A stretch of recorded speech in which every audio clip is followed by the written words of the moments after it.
What we're going to show you here today is Corel 11. We're using Corel 11 to do all our demonstrations during these training sessions, but all the things that I show you are in all versions of Corel 9 through 13.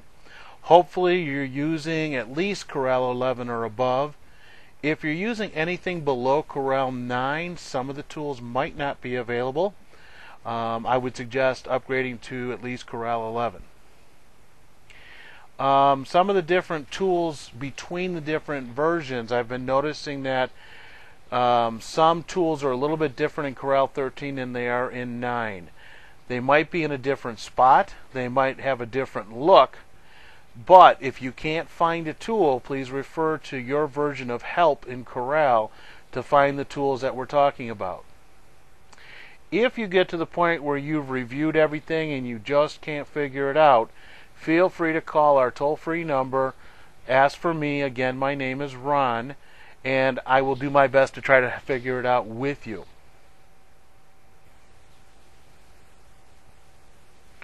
Okay, today's webinar is going to last about an hour to an hour and a half.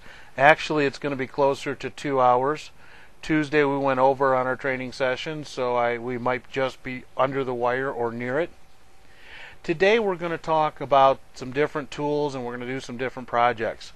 We're going to talk about the Fit Text to Path tool. We're going to go over the Contour tool again. We're going to go over Weld, Trim. We're going to utilize the Shape tool. We're also going to go in depth into the Envelope tool to show you how to make text effects. We're going to go over some advanced drop shadows. We're going to create lettering with a tail. We're also going to work on what they call letter bars or name bars. And then at the end, if we have time, we're going to talk about player names and creating templates for player names and text effects. So we're going to get started right away with Fit Text to Path. And I've put a big note here for everybody that if you're a Corel 13 user, there's some tools that you're going to have to add to your toolbar. Back in CD1, I talked about how to add tools to your toolbar. So if for any reason you don't know how to do that, you may want to refer to your help in your Corel, or you're going to want to refer back to our CD number 1, which tells you how to add tools to your toolbars. Now, when I come across the differences that I've found, I will let you know what they are and what tools you will need to add to your toolbar if you have Corel 13. Now, I haven't had anybody call yet, but Corel 12 may have the same issue. I don't have that version of Corel to check, so please note this if you have 12 or 13, because Corel 11 has the tools and below. We're going to go through how to fit text to path, and most people are familiar with this a little bit. They've created some circle text across the top of a circle, but you can use fit to text with any type of path that you've created.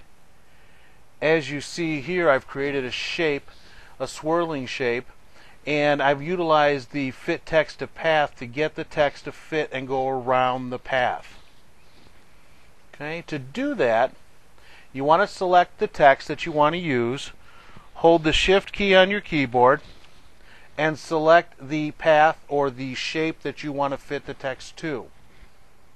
When you have the two selected, you'll go to Text, Fit Text to Path. Now what you'll notice is this text that we fit has reversed itself. The starting, let me undo this for a second. The beginning of the text starts itself with the starting point of the path. You'll see here, I'm going to zoom in a little bit so that you can see this. There's a little box right here. And that little box is the starting point of any object. If it's a closed object like a square or a circle, it's the starting and ending point. And let's zoom into this shape and you'll see there's a little box here as well, which indicates the starting point for the shape. So what Fit Text to Path does is it takes the two starting points and that's where it starts. Let me redo what we did. Now, in order to fix this, to make it look the way we want it to look, you need to click on this button right here called Place on Other Side. And that basically reverses it from the starting point to the ending point and gives you the look that we're looking for. Now, while I'm here, I'm going to show the Corel 13 users what tools need to be added. This tool right here called Text Orientation is part of what I've seen in Corel 13. However, this toolbox called Vertical Placement, which allows you to place the text either on the baseline or below the baseline or through the baseline, is not an option. You'll need to add that to your toolbar. The next box also, which is Text Placement, it needs to be added. This button allows you to push your text to the left of the object, center it in the object, or go to the right of the object. And the most important tool that you need to add is this button right here called Place on Other Side, especially if you want to do text on the bottom side of a circle. You have to have this button in order to do it. Why they took those buttons off, I do not know, but you'll want to add them to your toolbar so your toolbar looks more like my toolbar that you see here. Now, after I put the text on the path, I can then select the path, whatever that is, and delete it, thus completing the look that I'm looking for, which is winding text. So what we've done here is gone through how to create text on an irregular path.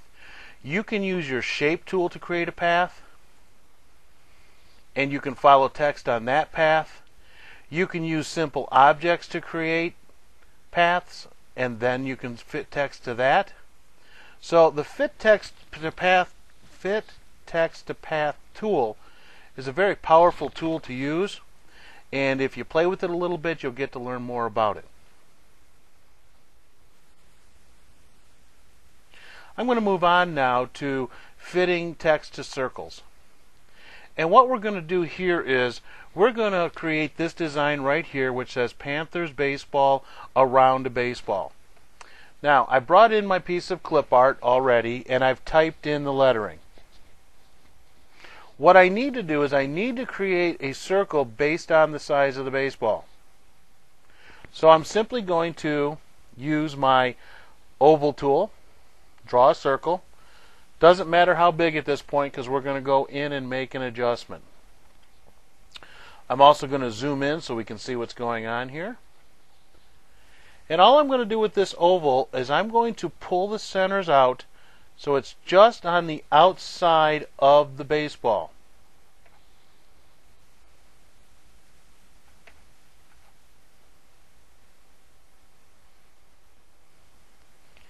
Now I'm going to turn it red also so that we can look at it a little bit better. And let me thicken it up. This will help you to understand what it looks like so you can see it. Now, you'll notice that the baseball is not a perfect circle.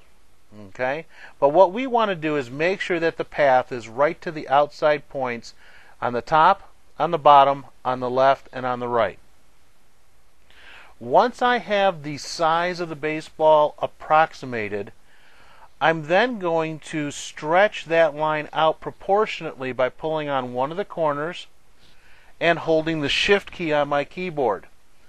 This allows the circle to come out proportionately in all four directions. When I have the distance from the baseball that I want, I let go of my left mouse button and let go of my Shift key. I now have the path created that goes around the baseball that I want to put my text onto.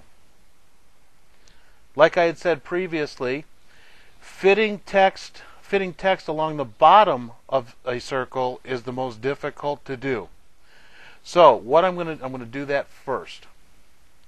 To place text on the bottom, we simply have to select the text, hold our Shift key, select the path. In this case, it's the circle that goes around the baseball.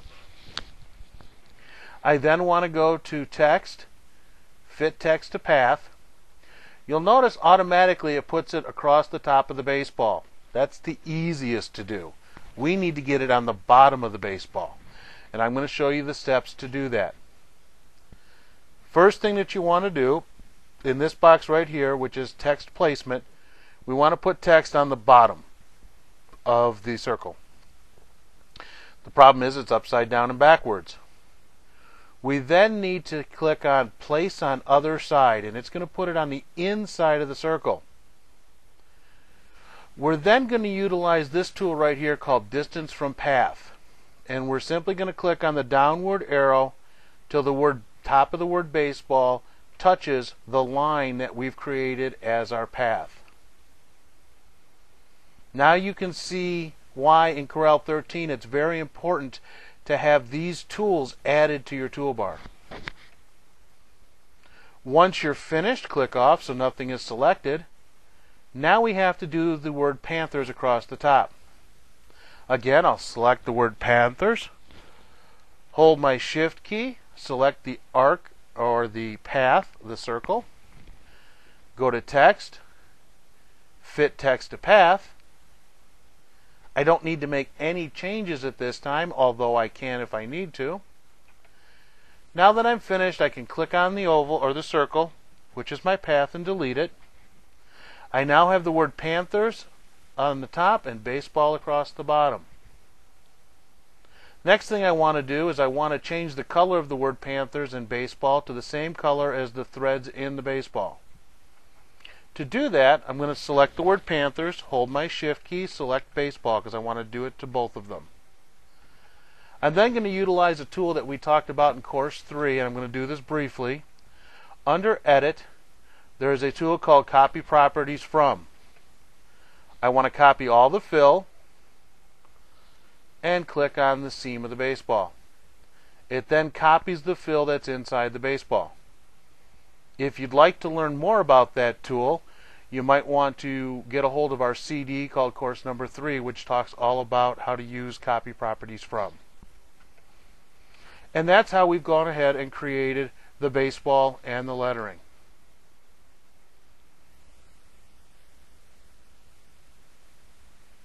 Okay, I've got a question from Helen.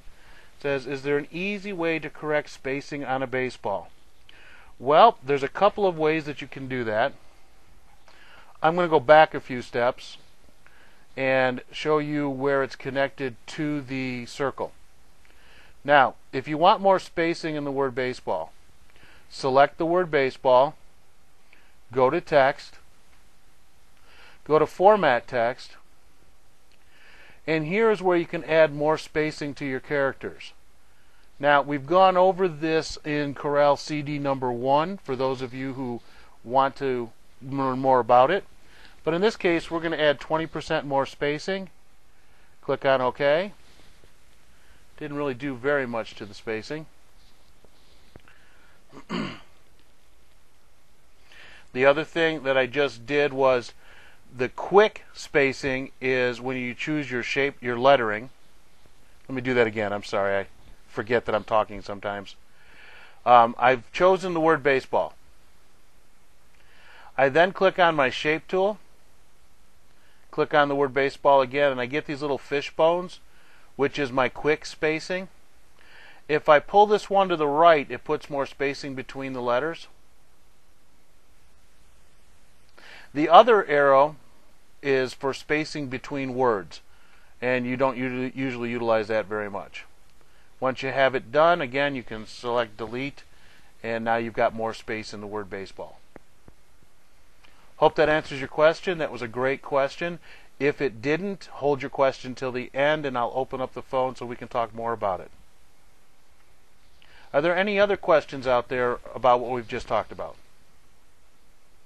I'll give you a second or two to type in. That was an excellent question. It wasn't asked on Tuesday night. Thank you. Okay, we're going to move on, and we're going to do this again, but this time we're going to utilize an oval. And we want it to fit more to the object. So, we're going to go over how to do this, utilizing the football and the word Panthers and football again. Well, football instead of baseball. Okay, the first thing we want to do is we want to create a basic oval. Again, I'm going to use my oval tool, and I'm going to start to pull this out so that it fits the football. Now, what you will notice is that it doesn't exactly fit the football as much as I would like it to. So now what we can do is convert this oval to curves now that we've gone to the outside edges. And now we can start utilizing our shape tool to adjust all the nodes. And we've gone over this in one of our CDs as well. I can't remember which one off the top of my head. But what I want to do is I want to select all the nodes that are involved. I want to change the nodes to a cusp node and make sure that everything is curved. If you want to know more about this, please look up which CD it is that will take you through step by step. Going back to my shape tool now, I can click on a single node and I can start to adjust the angle and follow the football better. And strictly, this is nothing but utilizing the shape tool, and we've talked about the shape tool before. Now, with this, I don't really like the way this is coming out here, so what we can do is I'll add a node right here, change it to a cusp, and then continue with a shorter line to follow the edge of the football. Okay, I'm just going to quickly run through this now without being as exact because of time purposes, but you get the idea. If you utilize your shape tool, you can create a shape that follows your football very well. Once you've created that shape, again, the next thing we want to do, I'm going to zoom out, is proportionately pull the line away from the football about the distance we want. Make sure you hold the shift key so that it goes out from the center.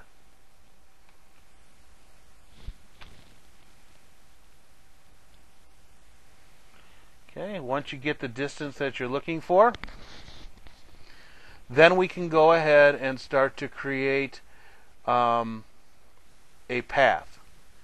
Now, I'm going to go ahead and I'm going to adjust this path a little bit more utilizing my nodes because I want it to be a little smoother. It looks a little rough at the top and it looks a little bit rough on the corner here. And again, I'm just adding two nodes and deleting the one in the middle to help smooth it out. That looks a little bit better. Now again, we're going to utilize the same steps we used the last time. We're going to start with the bottom. Select the word football, hold my shift key, select the path I've created, go to text, fit text to path. Okay? Go to text placement, put it on the bottom, click on place on other side, then go ahead and use the distance from path to bring the word football out.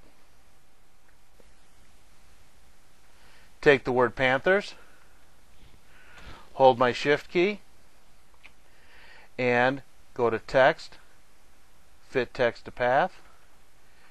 Now, just like before, we need more space between the word letters of football, and we use our shape tool, and we can pull out the lettering.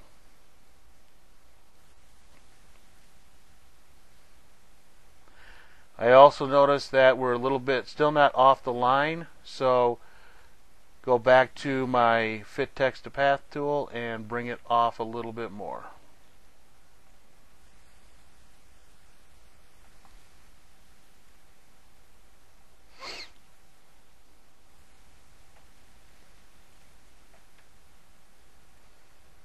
Well, Corel doesn't want to cooperate.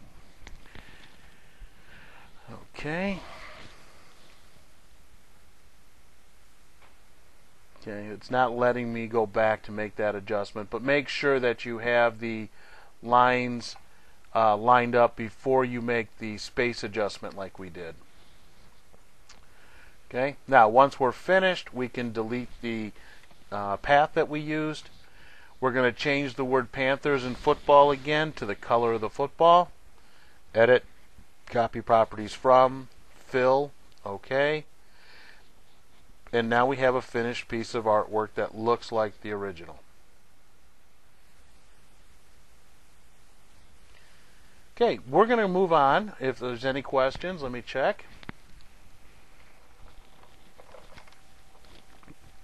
Okay, I don't see any questions at this time on fit text to path. That finishes us talking about fit text to path. We're going to move on to the envelope tool. And I'm going to go ahead and show you how to create these different styles of text effects. So, hold on for a second while I bring that up. Okay, we need to start with some text. So what we're going to do is choose our text tool, click on the page. I like to use a font called Indiana Solid.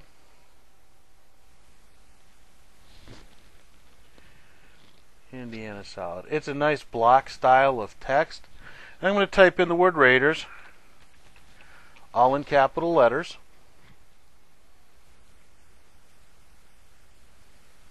Now, with the word Raiders created, I'm going to create this for an adult front. And the maximum size for an adult front is 3.5 by 14. So with my text selected, I've created a toolbar here which shows me the height and width of the lettering. I'm going to turn off proportional scaling. I'm going to make the letters 3.5 inches tall and 14 inches wide. Now the next thing I'm going to do is I'm going to center my lettering to the page. You'll notice that I have snap lines set up for centers of the page.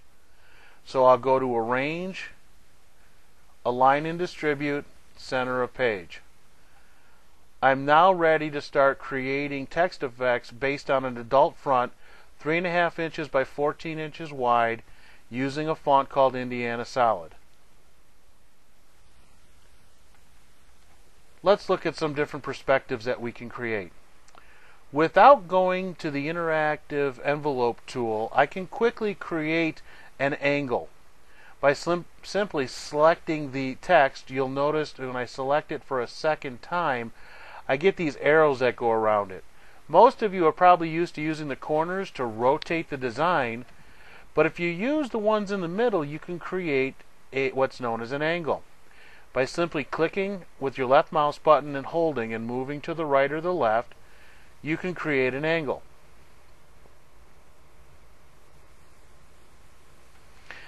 Now, to create the perspective that you see here, we have to go into the interactive contour or interactive envelope tool. To find that tool, you go to your interactive tools here, click on the little arrow down at the bottom and choose the fourth one in. It's called Interactive Envelope Tool.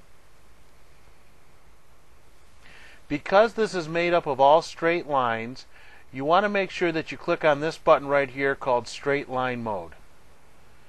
There's also 4 other modes you need to be aware of, which is the arc mode, the single arc mode, the double arc mode, and the unconstrained mode. We're going to talk about the straight mode today, the single arc mode, and the unconstrained mode. For this one, however, we want to stick strictly in straight lines. Now, to create this effect, you simply grab the bottom right hand or left hand corner and start pulling in. Now, if you want to get the left hand side to mirror what the right hand side is doing, simply click on your Shift key, and this will allow you to pull in on both sides equally to create the perspective. Now, consequently, if you wanted to create the perspective in the other direction, you would hold the you would grab the top of the line and move it by holding the Shift key.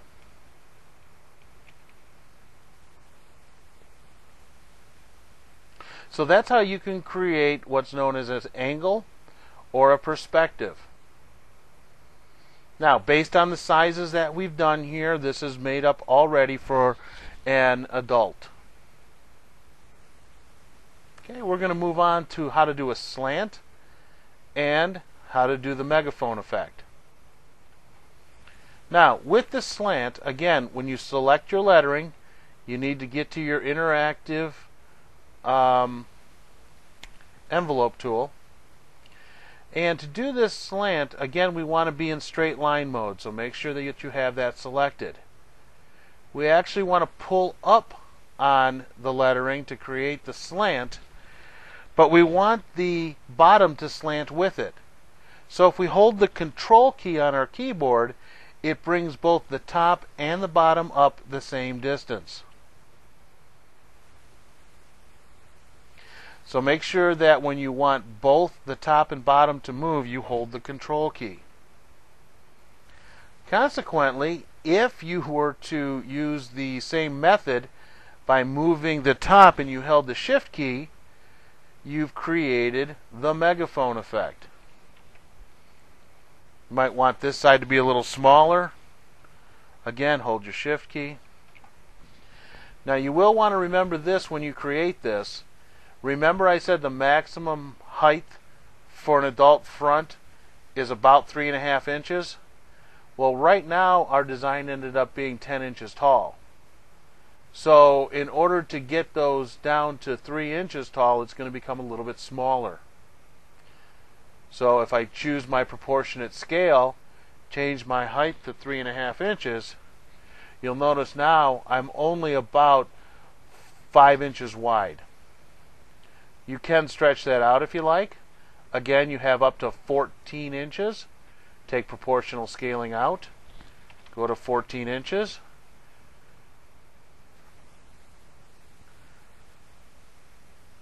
So keep in mind the sizes that you're looking for. In this case, we're looking for an adult front. So that goes over how to create the slant and the megaphone. We're going to go to the next one now, and we're going to talk about creating arches, the reverse arch and the regular arch. To do this, we need to switch tools. We still need to go into the envelope tool, but we need to choose single arc now.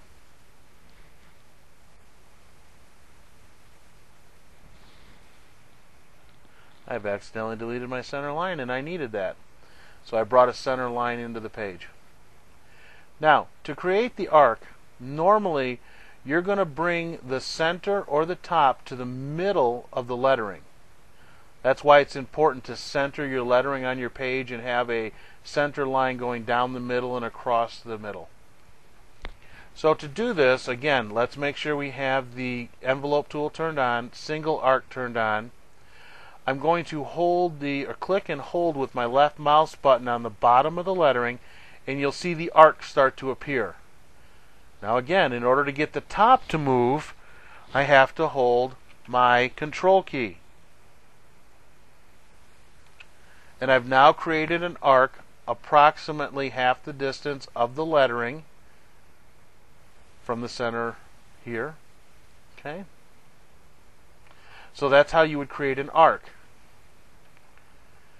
Now, we've used 3.5 inches for the height originally, 14 inches wide, but now because of the arc, you'll see that we've gone to 5.25 inches tall because it measures from the top of the lettering to the bottom of the lettering.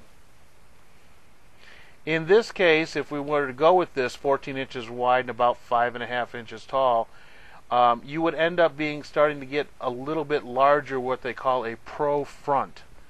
And later on, after I'm done with text effects, I'll put up a list of different sizes that are available so that you can see what's kind of traditional in the garment industry. Okay, I'm going to undo what I did, and to get the arc to go in the other direction, you simply need to do the same steps again. Make sure your envelope tool is turned on. Make sure arc is turned on. But this time you're going to click on the top of the design and bring it down to the middle. And now you've got what's known as a reverse arc. There's also a double arc. And if you utilize the same steps but hold the Control key, the Shift key, you'll see how it brings them both in. And what this is known as is a double arc, and you can create an effect like this. So that goes over a standard arch, a reverse arch, and a double arch. Again, we're only using the same tool to create these text effects.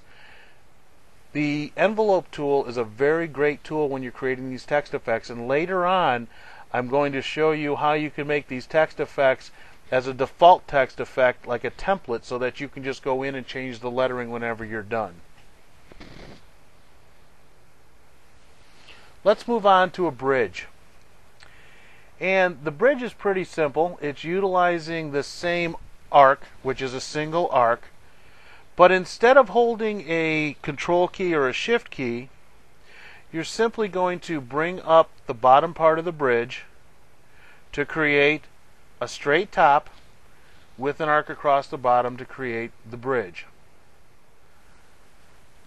And then of course there's the reverse bridge going in the other direction.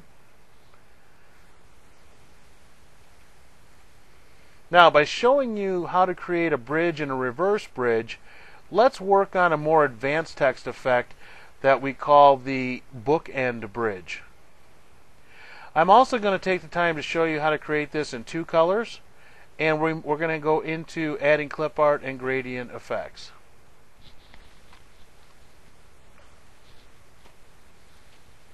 So let's start by creating the normal bookend arc. Now, to do this, you're going to need two pieces. You've got the piece, the word that creates the bookends, and you've got the piece that creates the bridge in the middle.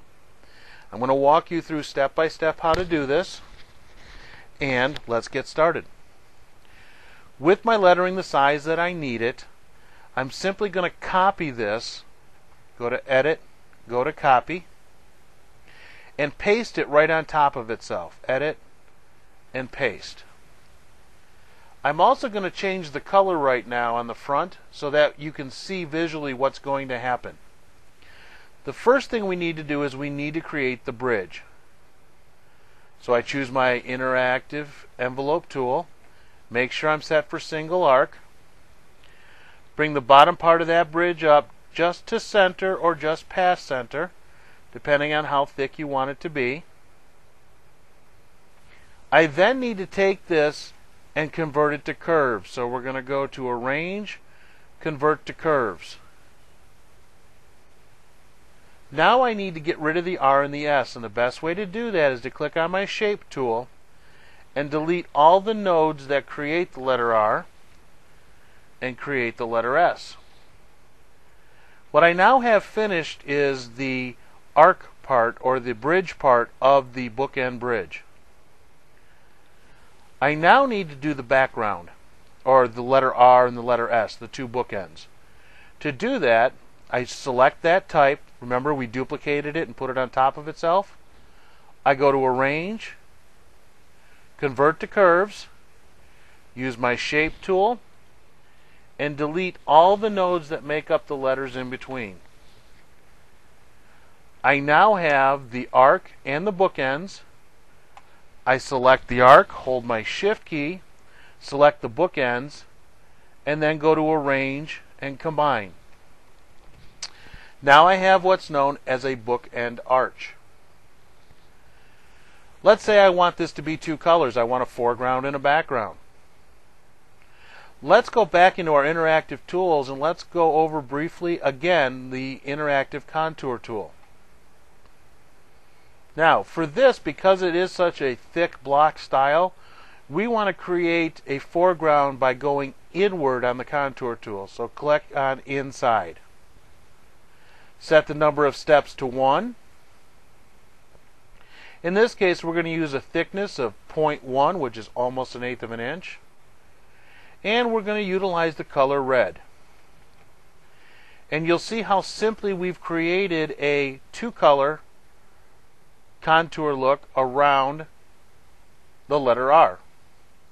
If I want to go a little bit thicker, let's say exactly 1/4 of an inch, I'll go to my offset, type in 0.125, hit enter, and it makes a thicker contour. If this is what I want, I then go to Arrange, Break Contour Group Apart, and I now have a foreground and a background to create a two-color lettering for the word Raiders. Now, because we've done it this way, we've actually created a cut file that's ready for cutting. For those of you who need to know more about creating cut files, we've gone through that in our first CD. Now that I've got Raiders created, I want to go through again and I want to create the word football. So let me move this out of the way for right now. I'm going to redo my lettering again.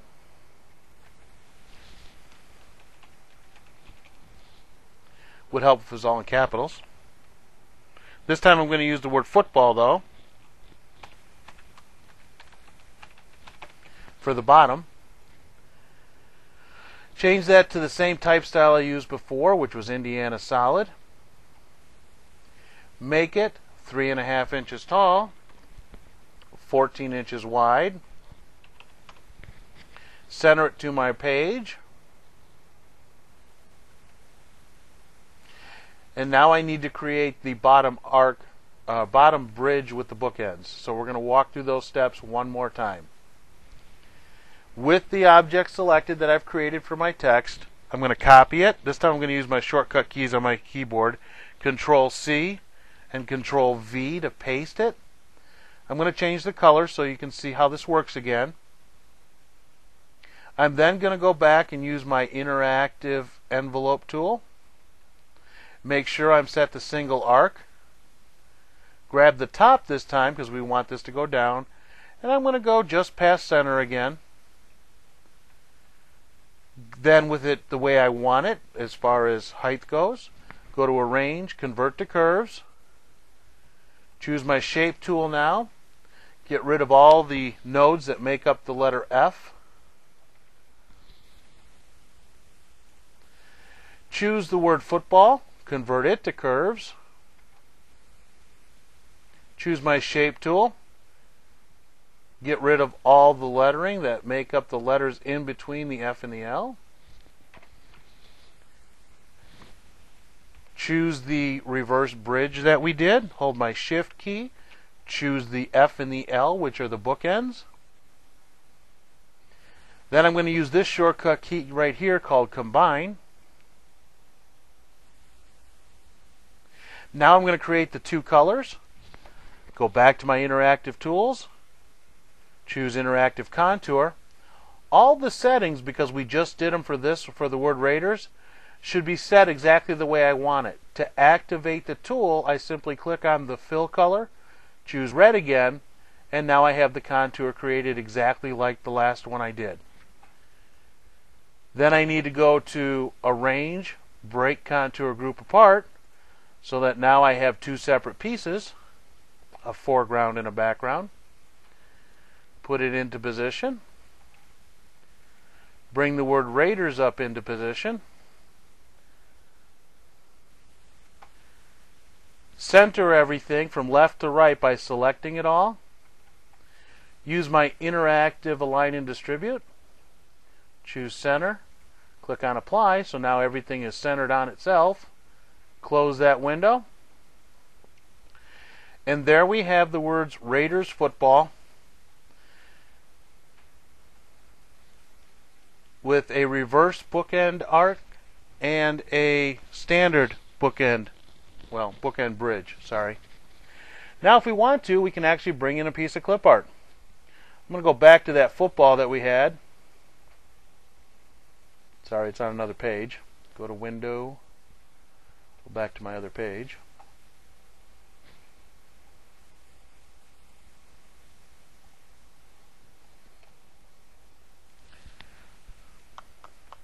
Select the football and copy it. Again, Control-C.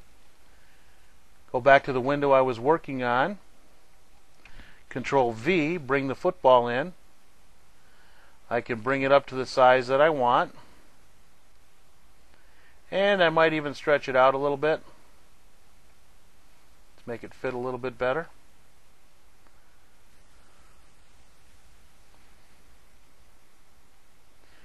Now that I have the football in there, I could get on to creating some more color effects, like we did in our course number 3. If I choose the word Raiders, I can go to my fill tool and choose gradient fill. And let's change it from going from angling at 90 degrees. And while we're at it, let's go back in and change the colors. We want to go from, which is the darker part on the bottom, say yellow, to red. And let's change the midpoint so we get more yellow than we do red. Click on OK. Now let's do the opposite at the bottom.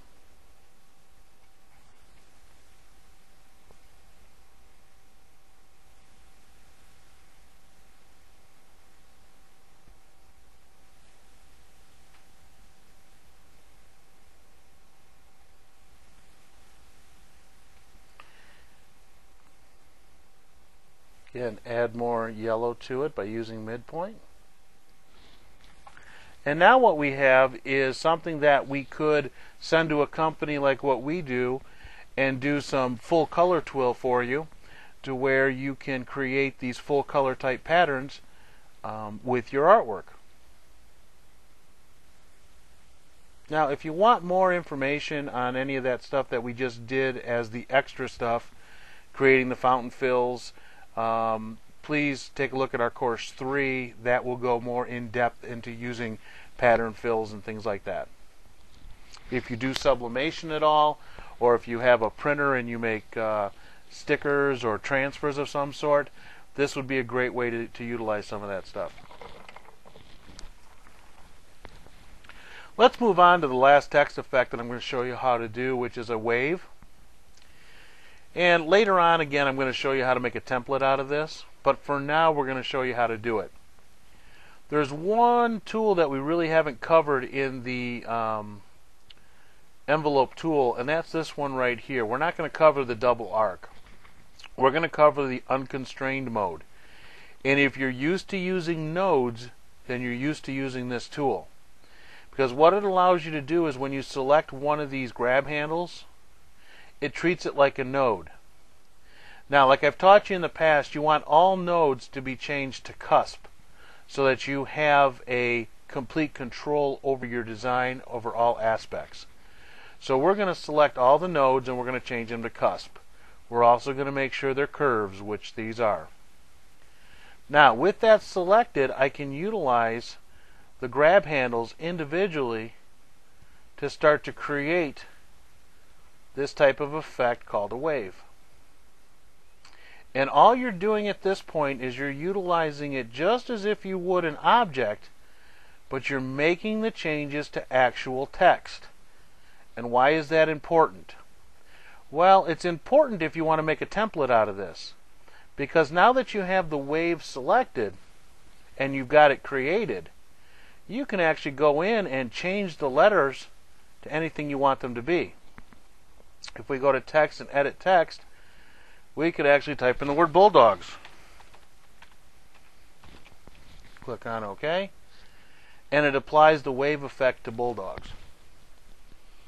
Briefly, that's a little bit of how to create a template, but there's more things you want to make sure you do when you do this. So, we've covered an awful lot of different text effects. Hopefully, some of the ones of these text effects were the ones that you wanted to see and go over. If you have questions on the different text effects, please give us a call. We'll be glad to help you out with any of those types of text effects that we didn't cover, but we've covered an awful lot of them. Now, I also talked about garment sizing a little bit, and here's some guidelines that some of the major manufacturers put out there for cap size, youth size, adult front. They call it pro front, jacket back, and jumbo back. So these are some suggested sizes for you to use. If you've got sizes that you use that work better, by all means use those sizes. But this helps you to figure things out. When you're using different sizes that you're not seeing here, go by square inches. How many square inches determines pricing based on these types of sizes. So if you have questions on that, again, give us a call. We'll see what we can do to help you out to understand this. But when you're designing things like text effects, you want to utilize, like I did, I designed all those text effects as based on the adult front, which was the maximum size of 3.5 inches high or 14 inches wide. Now I could go to like 4 inches tall and do like 12 inches wide and still stay under that 50 square inches, and that could be my adult front as well. So really based on the square inches is where you want to stay when you're creating these designs. In some cases, if you're an embroiderer, it might depend upon your hoop size as well. Also, depending on how much cutting, if you've got 15-inch material and you've got a whole bunch of them to do, you might not want to go up to 17 inches wide. You might need to go less than 14. So keep that in mind. If you've got questions, give us a call. Okay, I'm going to take a little break. I'm going to see if there's any other questions. And at this point, I guess everybody understood what I went through. Hopefully you picked up some pointers. The next thing we're going to go through is what we call our advanced drop shadows.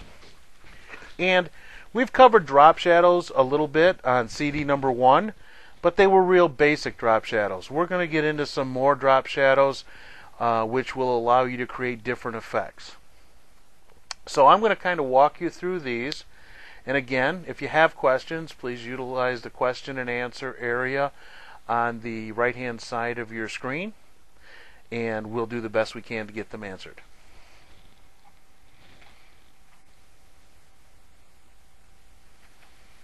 Okay, we're going to start with our eagles.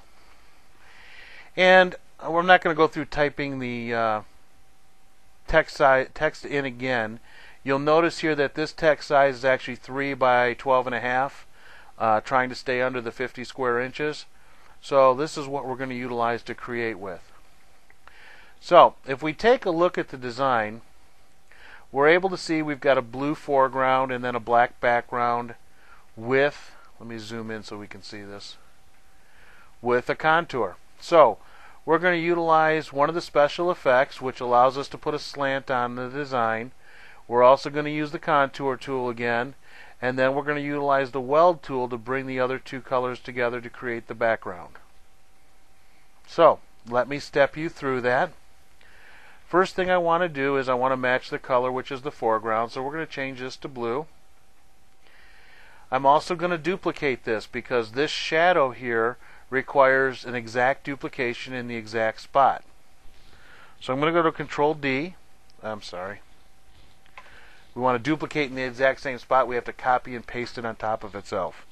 Control C copies, Control V pastes. So don't get, a lot of people are used to making a duplicate of something. Don't do that. Use Control C to copy and Control V to paste. I want to change that to black, and then I'm going to send it to the back. I'm going to hold my Shift key and hit page down to move it to the back. Now, with that selected, let me undo this first. With that selected, before I move it to the back, I was too quick on this. I need to click on it a second time so I can create this slant.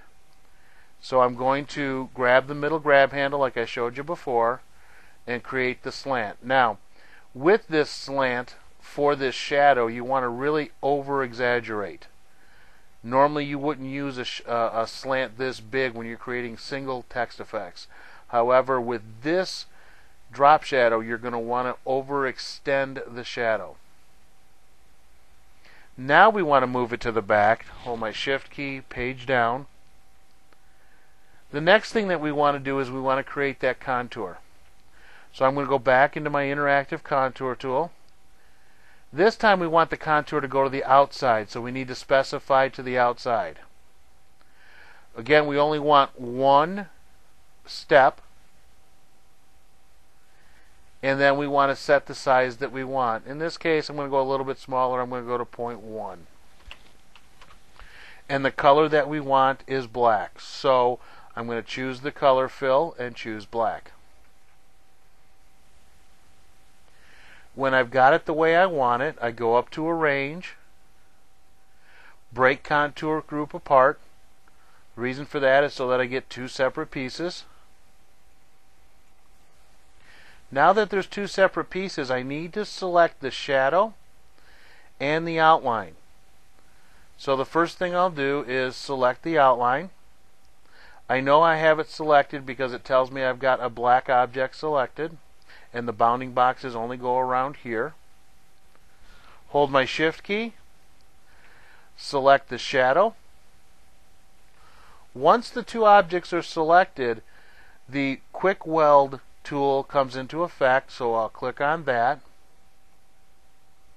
Whenever you do a weld, it brings the objects to the front. You have to move them to the back. Hold your Shift key, click on Page Down, and you now have a finished product ready to cut. How do I know it's ready to cut? When I go to Wireframe, I then can see there's no overlapping lines. If there were overlapping lines, let me undo before I welded. You'll see how I've got lines that the cutter will cut that go through the lettering. We don't want that. We need to have lettering which is without lines going through it. Otherwise it will cut through those areas that we don't want it to cut. The last thing I'll do is resize. Right now this is 15 inches wide. Now, like I had talked about before, an adult front is a maximum of 14 inches wide. So I will change the size to 14. And if I'd like to at this time, I could also change the height. Right now it's 3.2. We started out with 3 inches, but when we created the contour around the lettering, it raised it to 0.2. I could change this to 3.5, which would then be the maximum 3.5 by 14 that they recommend for adult fronts.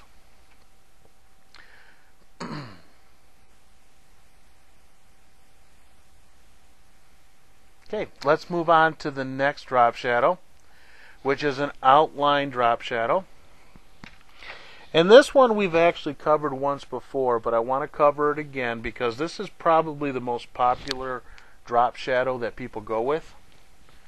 And again, we're going to go through this step by step.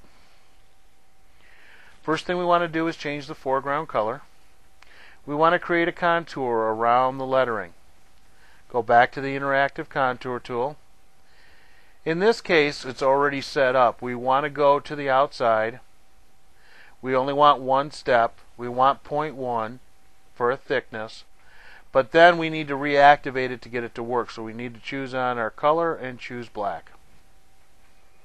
Now, if you want it to be thicker, again, simply change the offset size. We're going to go with 0.125, which is exactly 1/8 of an inch. When you get the thickness that you like, go to Arrange and break contour group apart.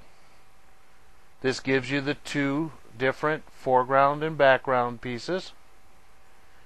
Now what we want to do is take the contour that we created and we want to duplicate it. We don't have to copy it and paste it because we don't need it exactly in the same place. We want to duplicate it. And now using the keyboard with my right, left, up and down arrow keys, I can now adjust the drop shadow any way I want it. When I have it placed where I want it, I get the drop that I want. I now have to weld these two pieces together. Remember on the last one, wherever something overlaps, it's going to cut through. So to do that, again, click on the contour that you've created. Hold your Shift key so you can select the second object. This weld tool becomes available. Click on Weld. Whenever you weld something, it moves it to the front. We need to move it to the back. Shift, Page Down. Now, at this point, when we look at it in wireframe, we've got a foreground and a background, which gives us what we're looking for. I would also go in and clean these areas up right here where there's little lines going up. To do that, simply click on the design, use your Shape tool, and just simply select them and delete them. Again, the extra detail in here doesn't really make that big of a difference. This little shape right here, I can go ahead and adjust it so that this little bitty cut here doesn't happen. Again, simply select the two nodes I want to get rid of, select that curve now, change it to a line, and I've still got a shape that matches what we're looking for. Only now I don't have as much weeding to do and I don't have as many extra cuts. Let's move on to the next one, which is known as a relief drop shadow. Now this drop shadow is pretty popular when it comes to curved style of text, like a script style. So I'm just going to go over it, how to do the steps so that you can properly do one when you get to wanting to do that. So, to create a relief drop shadow, we need to select the object. We're going to change the color like we've done so far. We're going to give it a contour, because this relief part that you see where the shirt shows through is simply a contour that has been trimmed out of the drop shadow. So we need to create the cookie cutter or the contour. If you think of trimming as having a cookie cutter and dough, you need to create the cookie cutter to cut the space out of the dough. So we're going to use the contour tool again. This time we're going to leave it at 1/4 of an inch. Let me see how that looks. Well, actually I want more space in between my letters for this so that I can fit the both the drop shadow and the relief. So before I go and make my contour, I want to put more space between my letters. And again, I can either go up to text and go to format text and change the spacing here, or I could use my interactive tool by clicking on the shape tool and utilizing the right hand pull tool. Now that I've given it more room, I'll go back to my contour tool. Everything should still be set up the same, but again, outside, number of steps 1, 0.125. I'm going to activate it. This time I'm going to give it a red color, because this is actually going to be my tool I use to trim with. And I'm noticing it's a little too thick. I've lost some detail in the G here. So I'm going to go back to 0.1.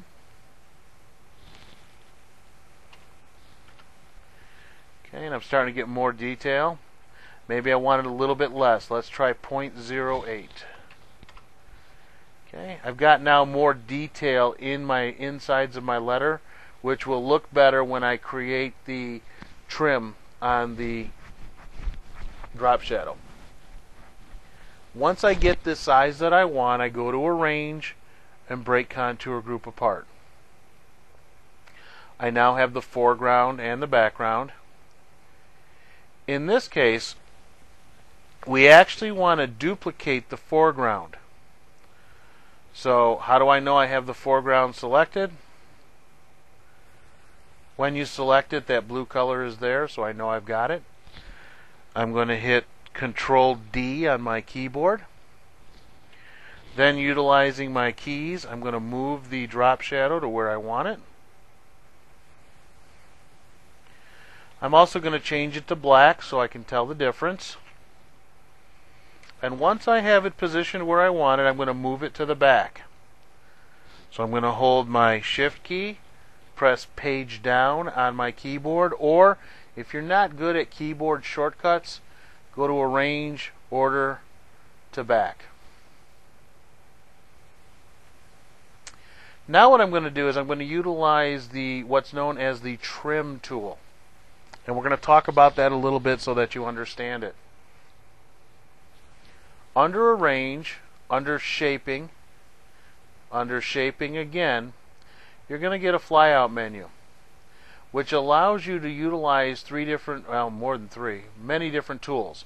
The ones you want to concentrate on are Trim and Intersect. In this case, we're going to use this as a trim. We are going to use the contour that we created as a cookie cutter to trim out the background. So, when I choose the cookie cutter, or in this case the contour that I created in red, I now need to trim the drop shadow. To do that, you have a couple of choices. Source object is what's known as the cookie cutter. Target object is what's known as the dough. In this case, it's the black drop shadow. You have a choice. You can either leave the originals or get rid of them. Normally, when you're doing this process, you want to get rid of the cookie cutter or the source object. So take the check mark out. And you want to get rid of the target object. There's no reason to leave them. You only need the results.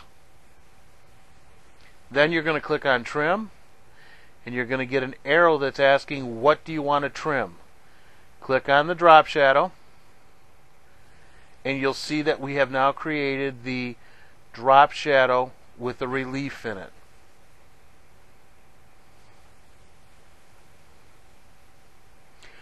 Hopefully that goes over a little bit on the trim tool. And again, if you think of the trim tool as a cookie cutter tool, you're cutting objects out of what you want to trim. In this case, we used a contour that we created as the cookie cutter to trim out the dough, which was the drop shadow. I would strongly suggest playing with that tool a little bit to understand more about it, because it's a pretty powerful tool for creating designs. Okay, at this point we've covered everything as far as the advanced drop shadows go. If you have any questions, hang on for a second. I'm going to check the question area. I don't see any questions at this time, so hopefully everybody understood what we went over. I'm going to close this window.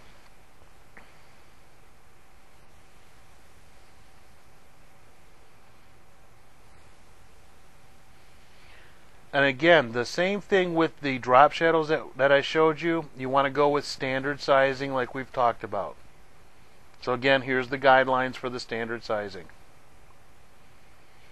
Okay, the next thing we're going to go over is how to create text with a script. And we're going to go over some basic stuff right now. The next course that we're doing, Course 5, is going to go into a lot of details when it comes to tails, split fronts. For those of you who don't know what a split front is, a baseball jersey opens down the front, and you need to be able to create two different halves, one for the left side, one for the right side, in order to put it onto the garment. And for those of you who are embroiderers, you want to know how to create the 1 and 2 color stuff. And for those of you who are using simply things like film or different products that are single color products, you'll want to join us for that course number 5. So what I'm going to do now is I'm going to pull up my Cougars template, and we're going to go over a little bit more on text. Now, when you type in your text, again, you're going to choose your artistic text tool, click on your page. For this, I'm going to use a font called Brush Script. In some cases, you've got one called Brush Script BT and Brush Script MT. Brush Script BT is a thicker form of this font, and that's the one that I like to use. So I'm going to choose it. Type in the word Cougars with a capital C.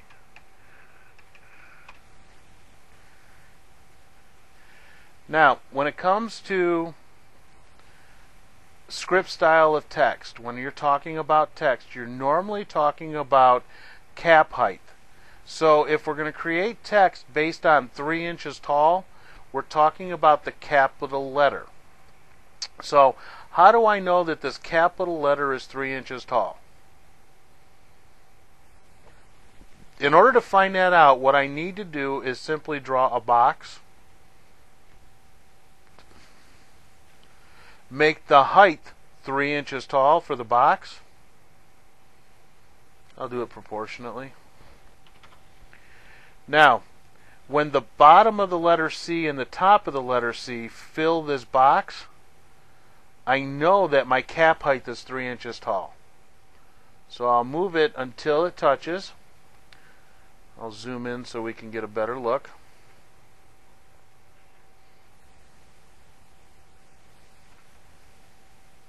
We're looking for the top of the letter and the bottom of the letter. Now we know that the cap height for the script style of type is exactly 3 inches tall. Now, when I click on the lettering, if I utilize my height and width, it's telling me my height is almost 4 inches tall. But that's taking into consideration from the bottom of the letter G to the top of the letter C. We only want to know the cap height for the capital letter, which is the C. So we know we're 3 inches tall. So I can delete this. Now I'm going to zoom out. Once we have the word cougars the way we want it, we then need to add a tail. So I've got 3 different tails that are going to come on the CD when you get it. Coincidentally, I've also heard from people that the brush script BT is not a normal font found, so I'm going to include that on the CD. I also included the Indiana Solid, so you'll get all that if you've ordered the CD. Now, the 3 different tails that you're going to get look like this. They're pretty standard tails. We're going to utilize this one right here to create this with. So what you want to do is pick your tail, and you're going to join it to the end of the letter S. Now, because the tail of the S comes off, you have many adjustments that you can make with this. If I want the tail to really come up to the top, I'll bring it to the top of the S. I can also bring it down so that I get more gap in between. Don't worry about the fact that this S, the part of the S is coming off. We're going to adjust that later. In this case, I'm going to bring it up and over so that it kind of fits like this. Now, you'll also notice that this tail comes to the end of the C. We need to get this tail to stretch out to the end of the C. Now, I don't usually recommend just stretching your tails because it loses the curve that's in there when you stretch it. What you'll want to do instead is use your shape tool and select just the nodes on the left-hand side. Hold the control key on your keyboard when you're moving the nodes, and it will actually bring out the section here instead of stretching the section out. Once I have the tail to the length and I've given the height what it needs, in this case it's a 3-inch tall letter, I now want to weld these 2 pieces together in the position that they're in. So I'll select my first object, hold my shift key, select my second object. The weld tool becomes available. Click on it. And now the 2 pieces have been welded together. Let's go back one step. Before the weld, you'll see that all the letters overlap themselves, and for a cutting situation this would not work. When you weld the letter to the tail, you then get all those overlaps to go away. They actually weld together as one. So also when you're using a script style of text, you need to make sure that for cutting purposes that you get the lettering the lettering where they go together at welded together. Let's go back now and start with the edge of the tail where the S meets the tail. You'll see that it's kind of rough. Note, it should be a smooth transition between the tail and the S. I will now use, because everything is welded together as one, the shape tool, which will allow me to start deleting and adjusting nodes. We've already gone through this just a little bit, so I'm just going to take a little liberty here and just make the adjustments that are necessary. And if you want to know more about utilizing the shape tool to move nodes and change nodes around, please utilize, I believe it's CD number 2 in our course. Once I get these 2 points, the S, where the S and the tail have joined together the way I want it, I can then take a look at the next step, which is adding the word football. So to do that, first of all, I have to type the word football in.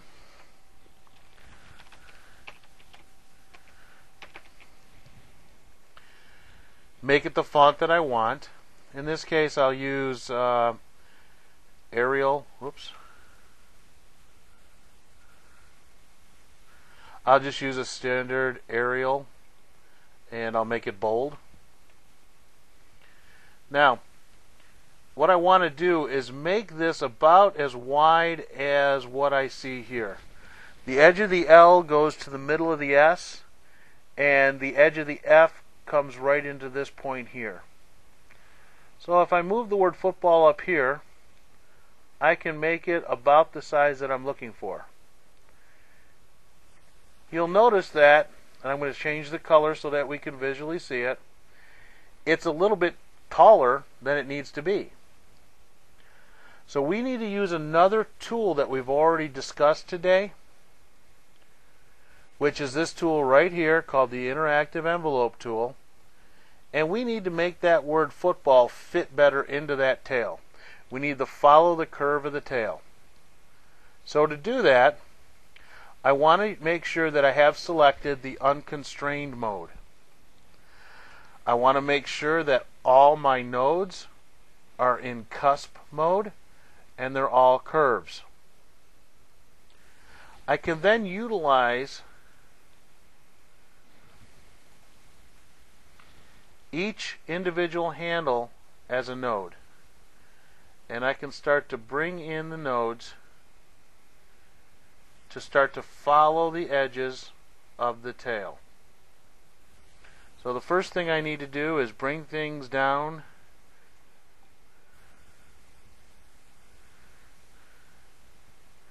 and then I can start creating the curves.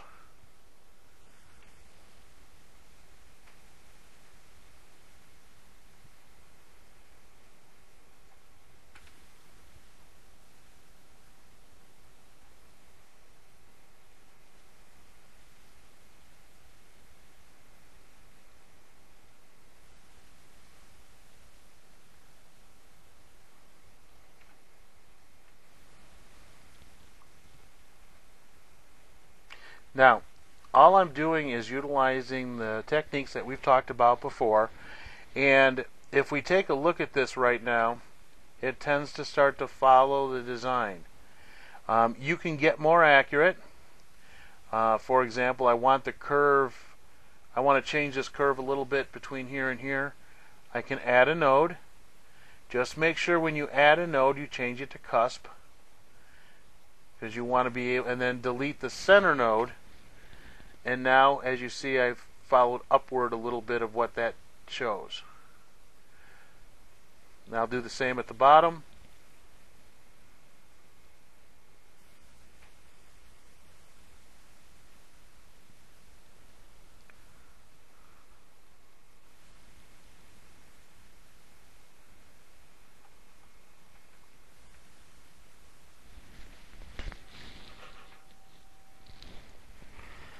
Okay, I'm not sure what's going on here or why this is doing this.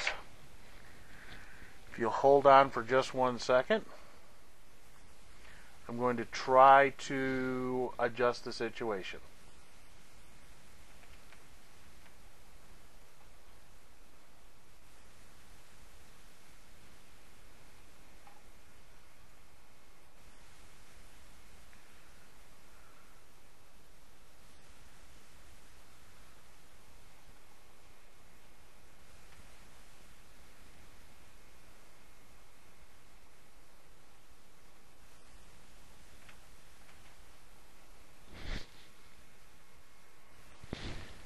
Okay, hopefully this brings us back into working properly.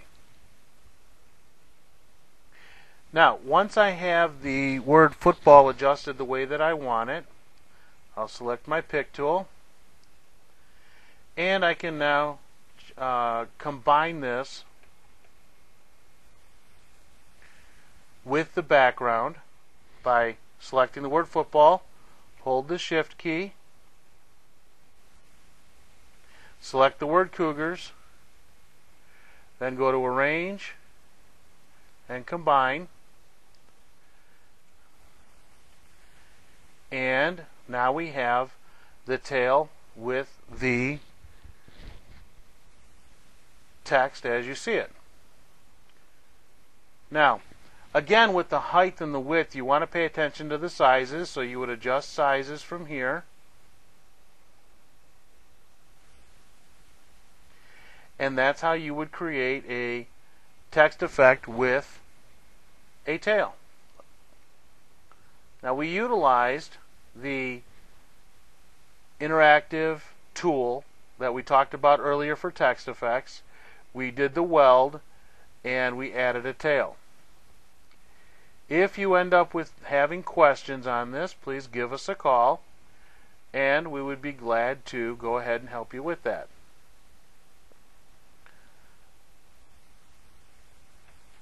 So the next thing that we're going to achieve, or try to do, is we're going to talk about how to add a name bar to some lettering. But before I do that, I'm going to try shutting this down because it seems to be jumping in and out on itself. So if you'll bear with me for a minute, I'm going to attempt to make some more adjustments. So hold on, please. Okay, what I'm going to do now is hopefully we won't run into those problems. Okay. Again, what I'm going to do now is hopefully we won't run into any more of those problems, and we'll be able to get through the rest of the webinar. Please, if you need to, press the number 6 on your keypad to let me know if you're still having trouble, or if you cannot see the word adding a name bar to your text. If everybody's still okay, I will continue. Okay, I'm going to go ahead then and continue working on this next portion, which is adding name bars to your text. So what we're going to do is I'm going to bring up the design, and I'm going to get started. Again, all I simply did was just typed in my text to get things moving, and we want to duplicate what we see here. So to do that, the first thing that we need to do is use our contour tool and create an inward contour for the lettering. Again, Indiana Solid is a pretty bulky font, so we can create the foreground color by creating a contour to the inside. So I'll choose my contour tool, my interactive contour tool. This time I'll change it to the inside, and steps should be set to 1. Thickness, I'm going to go with 0.125, which is 1/4 of an inch. And I'm going to change the color this time to a green color. Again, if you don't like the thickness, I'm going to zoom in. Hopefully we'll be able to see this a little bit better. If you want to change the thickness, you can by using your interactive tool and increasing the offset. In this case, I'm okay with it, so we're going to leave it just the way it is. I then want to separate the contour, so we'll go to Arrange, Break Contour Group Apart, so that now I have 2 pieces.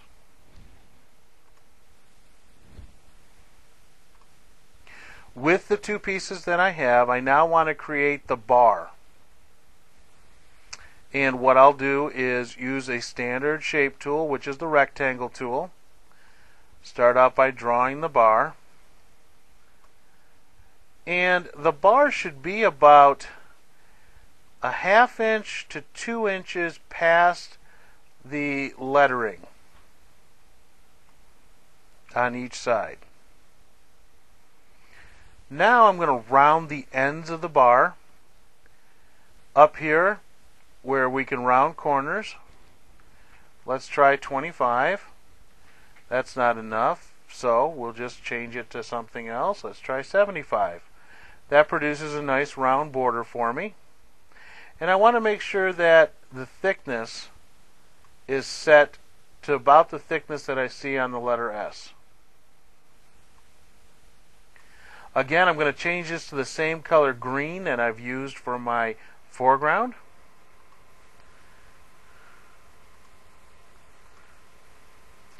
And I want to create a contour around it, the same thickness as I've created before. In this case, however, I want the thickness to go to the outside. So I'll change this to the outside, and I'll make the fill black.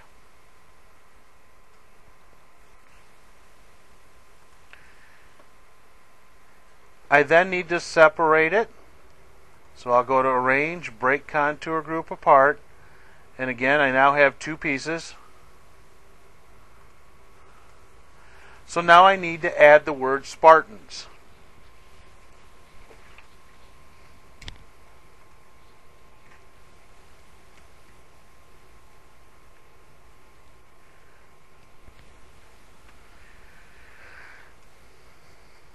Now again I'm going to use the Arial font, and I'm going to use bold.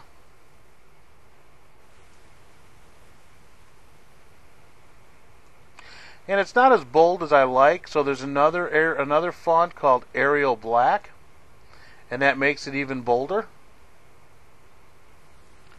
And I'm going to start by making the height the size that I want it.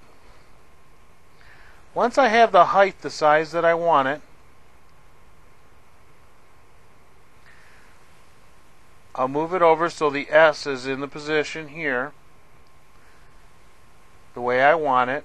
I'm going to use that shape tool to spread the letters out. A little too far. Once I've spread the letters out the way that I want them, I'll use my arrow keys to center it from left to right, up and down, or if I select my text, hold my Shift key and select that green bar, I can use my Align and Distribute tool to make it exactly center.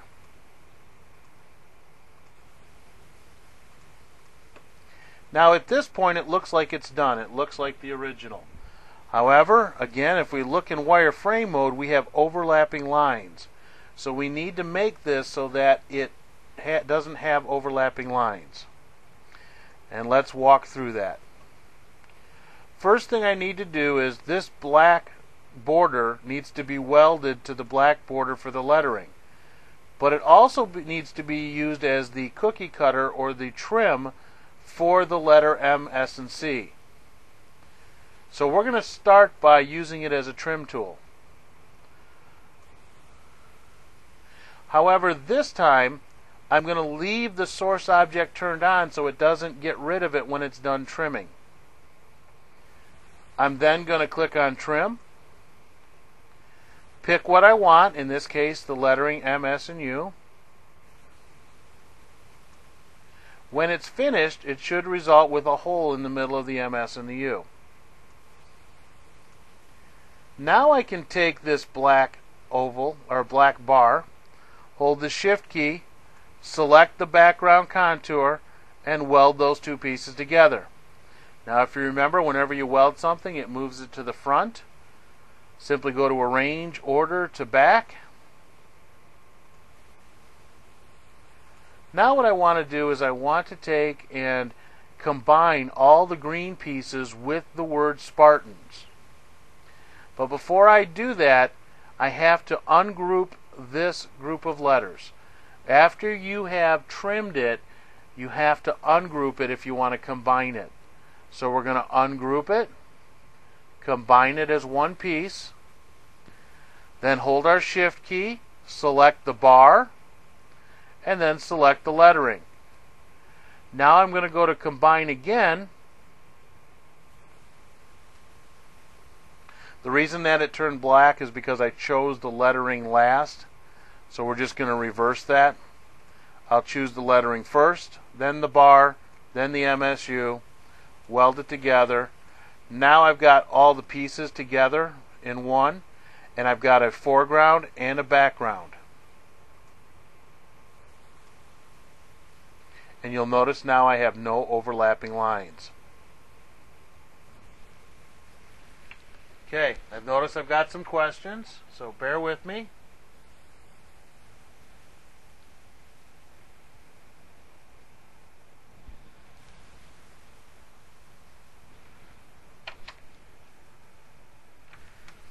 I understand you couldn't hear me. Well, sorry about that. I forgot I put you on hold. After the end of this session, if you want to hang on till the end, I'll go over this again, but it will be on your CD. It was recording. I have no sound. I still have no sound. Sorry about that, folks. Technical difficulties aren't great. If you would, press the number 6 on your keypad. Let me know you guys can hear me.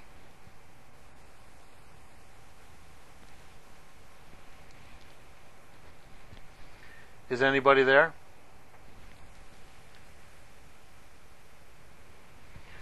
So what I'm going to do from here is I'm going to move on for now. And when it comes to name bars, let's finish talking about the guidelines for that. If you're only going to use one letter, the maximum size you want to use is about 6 to 7 inches high, and then as far as width goes, about 6 to 8. And you'll see here that there's guides for 2 letters, 3 letters, and it gives you a little bit of a guide for the bars, how big and how thick and how wide it should be. When we come back to this, we will go over it again as well. The next thing I want to talk about is player names, and I want to go through how to set up a template for player names and go ahead and set up the template for the text effects that we've created as well. So I'm going to talk first on the text effects template. So let me open that back up.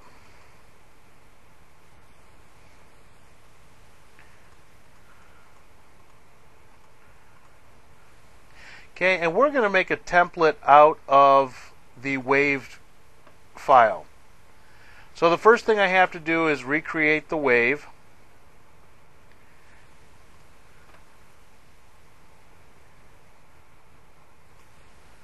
So I'm going to go into my envelope tool, make sure that you've chosen the unconstrained mode. I'm going to choose all the handles and change them to cusp. And then I'm going to go ahead and create the wave.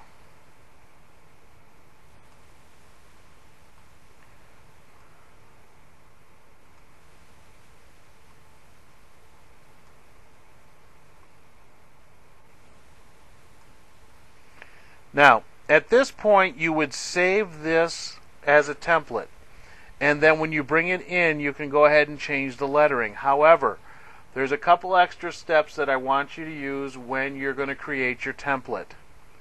Number 1, I want you to have your template set up with approximately 10 to 11 characters. So what I normally do when I'm creating a template is I'll choose the text effect I've created, I'll go to text, I'll go to edit text, and I'll type in simply 10 letters.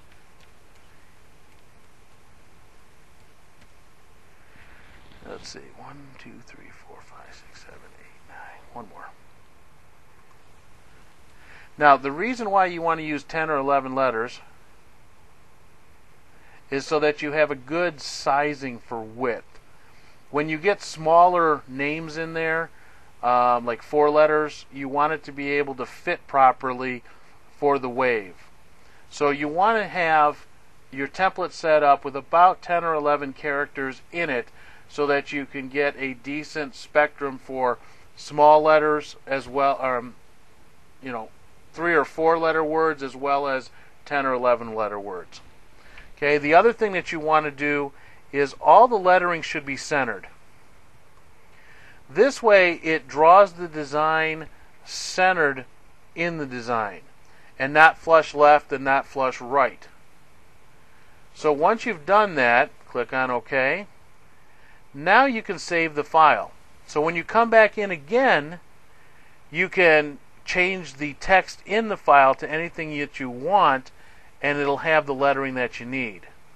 Again, you can go to text and edit text, or I also believe you can just choose the text tool at this point and it will bring up the edit text for you, and you can type in what you want.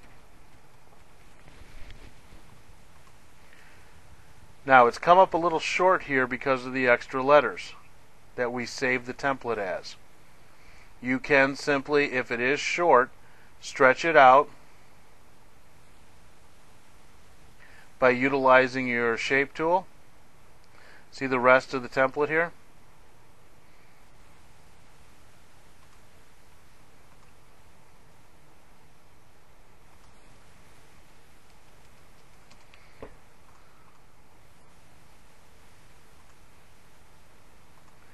Okay, it's just one of those days, guys. Let's flush it left. I could be wrong for this text effect. Maybe it needs to be left. Yes. Instead of centering it, make the letters flush left. Sorry about that. Okay, that will then allow you to change the template any way you want with whatever lettering you need.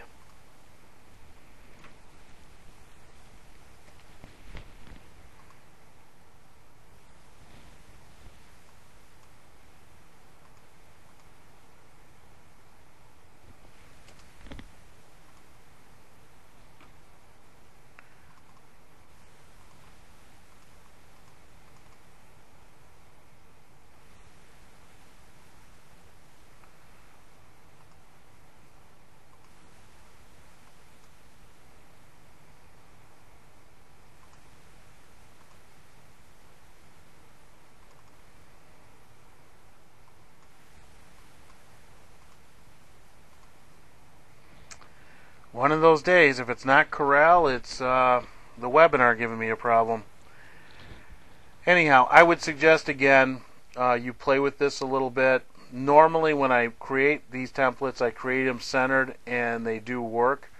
For some reason Corel's acting up on me here, and I don't want to take up all of your time today. So take your time when you're creating a template out of things, and try it with centering it, trying it with putting it to the left, but you should be able to go in and type in letters and they should stretch out. And I can't tell you why this one isn't stretching out at this time. But what I do want to move on to so that I can finish things up is creating a template for player names. Let me bring up a new page. And normally when I'm setting my page size up, the maximum width for most material is 16.5 inches. So I'll set my page up to 16.5 inches wide. Okay. Then I will create the lettering. Now when you're using player names,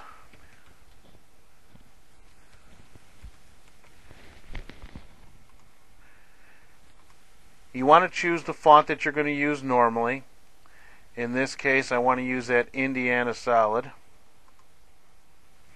And you need to start by creating your player names to the sizes that you want them to be.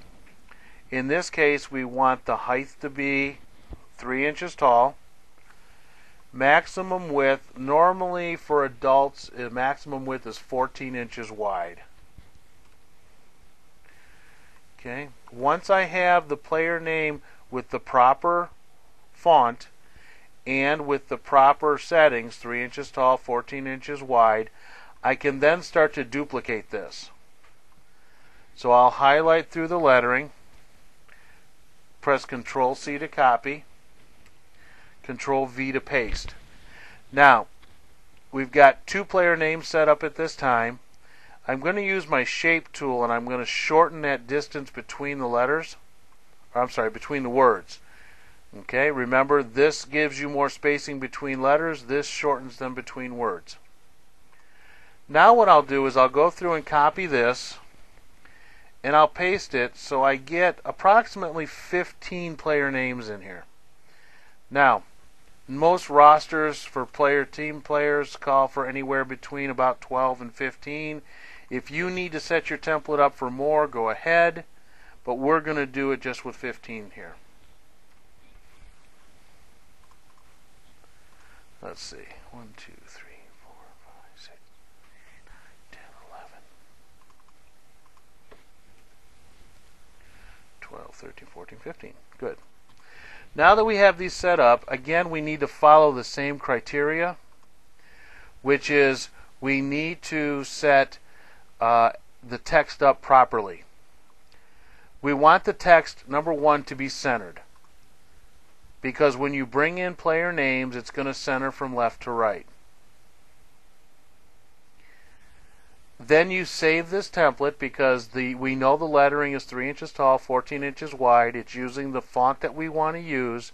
We've got up to about 15 player names that we can utilize.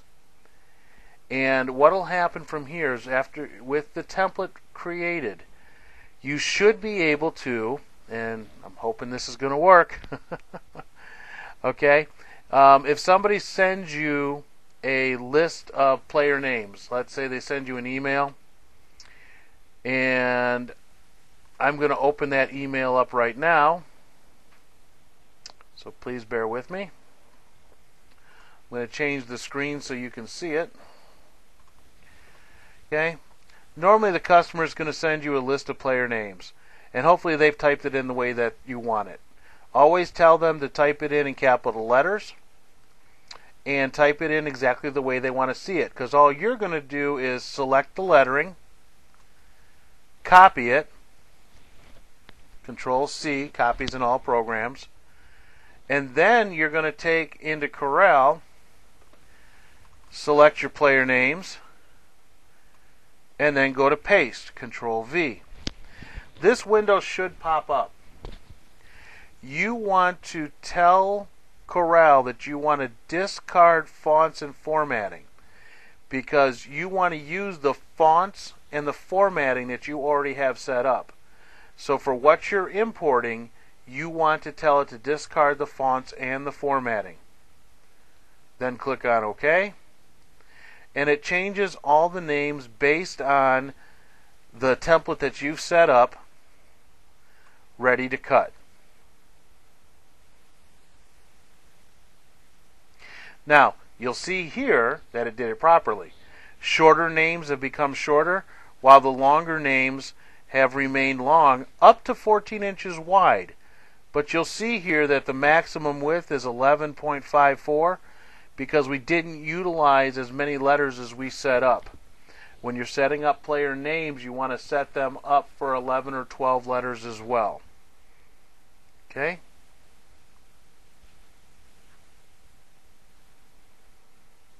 You can also set up a vertical arc.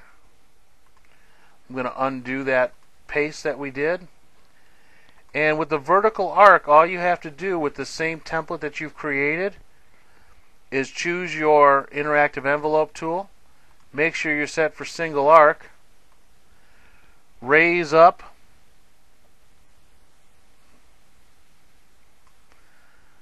and now you have a vertical arch for player names that you can then again, when you get your copy from the customer,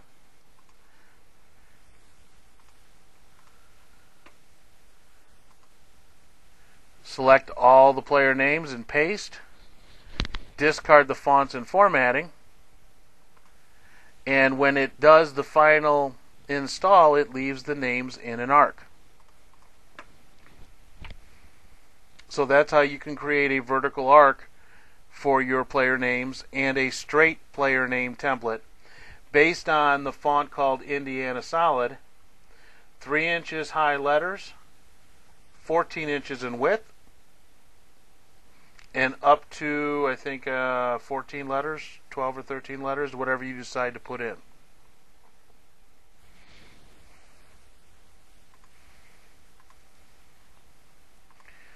Okay, so that basically finishes what we were going over for advanced text effects. I want to apologize for the technical difficulties that we've had. We also had them again on Tuesday, so I'm not exactly sure what caused the issues. What I'd like to do is at this point go ahead and open up the phone lines. So if you would, press the number 6 on your keypad. And if there's something you didn't understand, I'd like to clarify it with you because we have had some technical difficulties. And after we're done with that, then I'll go back and redo the name bar. So if you would at this time, press the number 6. Hello? Who's this? If anybody has any questions on what they've seen, if they'd like some clarification, press the number 6 on your keypad on your phone. Sure.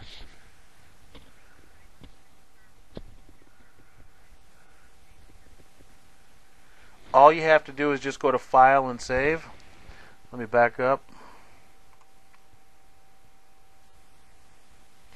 So the question was the fact that she didn't see how to save the template.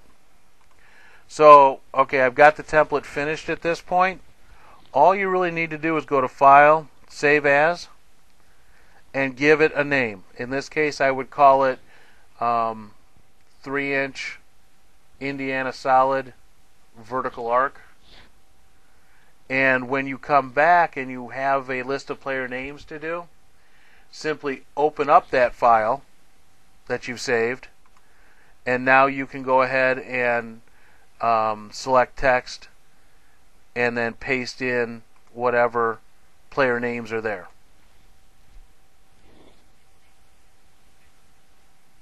It'll only do the 6. Okay? Sorry for the confusion.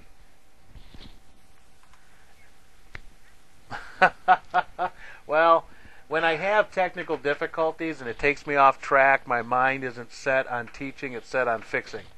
So I apologize for that. Okay, well, yeah, that is